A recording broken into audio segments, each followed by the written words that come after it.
Hey YouTube, Jason here again with Day Trading Fearless. Welcome back to my channel. If you're new, welcome. Make sure you hit the like and the subscribe button and turn on the bell notification. So as always, let's jump right into today's topic, which is, should I trade stocks or should I trade futures? Which is the better one? So let me do this. Let me outline a couple of them for you, okay? Like the top three of each one.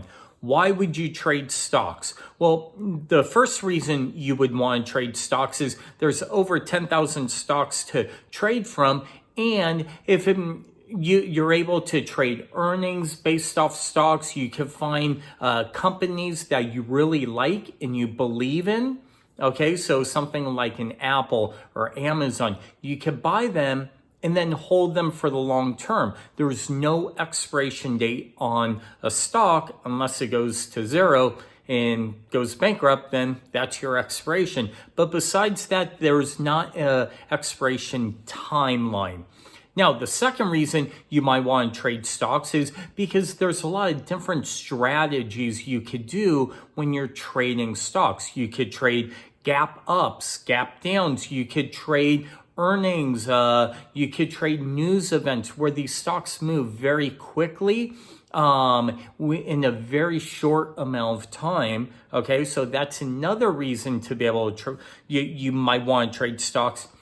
And the third top reason is something like penny stocks. You're able to trade penny stocks.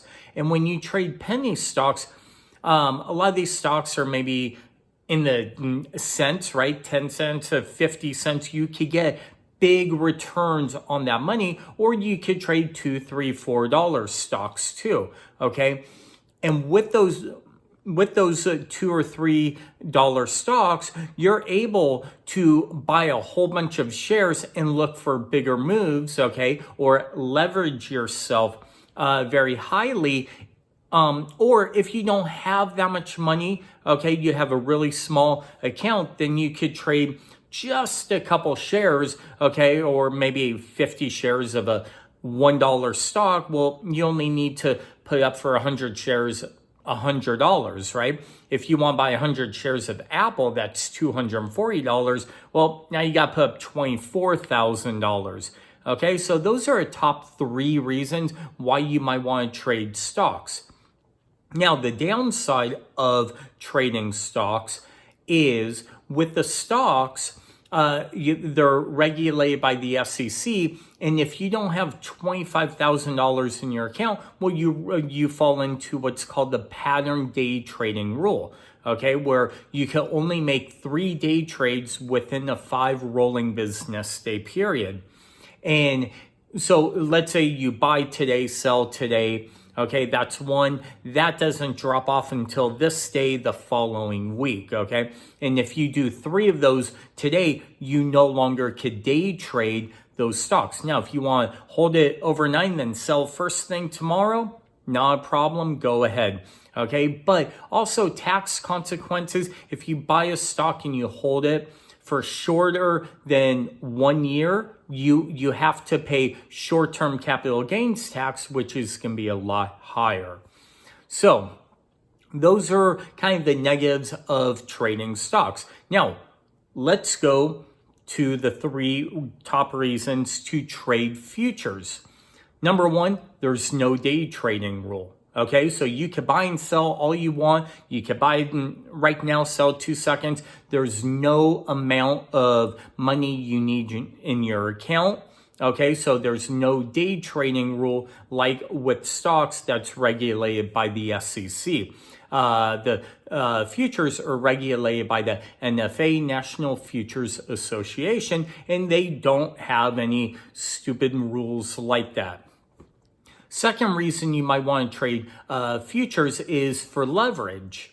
Okay, leverage is you're able to, we'll take the E-mini S&P futures, right?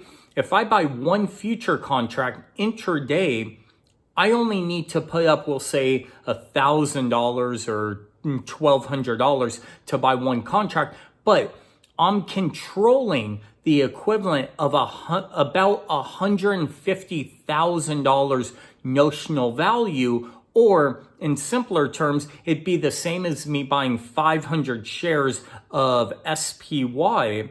Okay, and if I had buy 500 shares of SPY, I need to put up $150,000 before intraday margin, but divide that by 4, and that's what your intraday margin would be. So that's one of the top reasons, again, why I like futures. And the third top reason why I like futures, and I'm going to kind of combine them.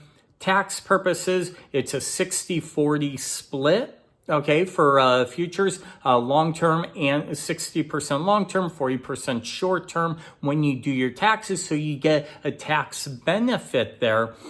Also, another reason I like futures is because they are very technical. There's one exchange. There's not all this crazy stuff going on where you have all these different exchanges. Something like the ES futures, again, it's one exchange in and one exchange out. That's it. Okay, so those are kind of the top 3 reasons why I actually like futures over stocks. Now, a couple of reasons why you might want to trade stocks versus futures, or the negatives of futures. You really don't have gap ups or gap downs because they do trade, most of them about 24 hours a day. 23 minus an hour throughout the day where they shut down. Okay, but on the flip side, that's also probably number 4 reason why I trade futures. You could trade them all night long, right? You're able to trade futures Sunday night all the way until Friday when the market closes. With stocks, you gotta wait until Monday morning to start trading. So the other negative for futures is, and this is kind of one that I get a lot from people who I teach and talk to, they don't know what futures. They think if they buy a contract of crude oil, that if the contract expires, okay, because all futures do expire on set dates, but if the future does expire, they're going to have to take oil delivered to their house. Doesn't work that way. The brokers know it. They understand we're all speculators, okay? Now, for the big players, it's a different ball game. They're actually allowed to take the physical oil, okay, if they're trading futures. But for people like us, it just goes to a cash contract at the very end. Whatever the contract's worth, it's worth. So thank you again for watching. This was stocks versus futures. Which one should I trade? I hope you like this, and watch for the next video, and we'll talk to you soon.